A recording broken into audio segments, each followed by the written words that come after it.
bagai bunga layu di tangkainya, hingga jatuh tiada yang sudi memandangnya.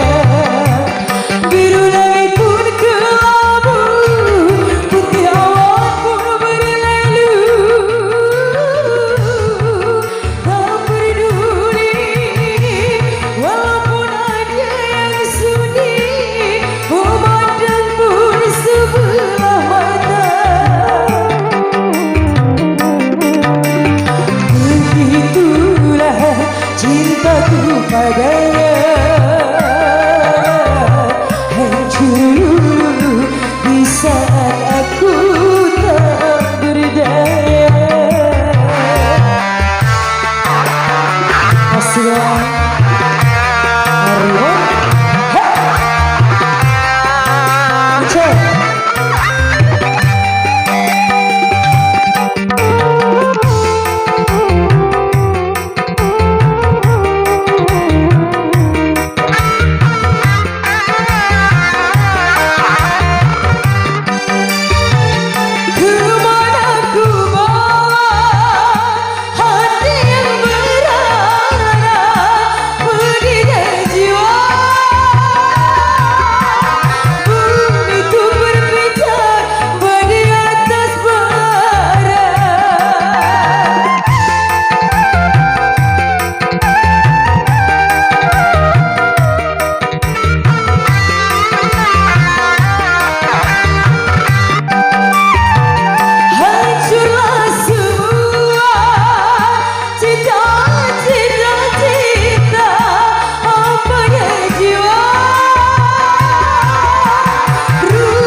Oke, satu teman subscriber lalu. Bunda Ice, Asyirah merapakan ini. Hah? Orang biasa, udah lama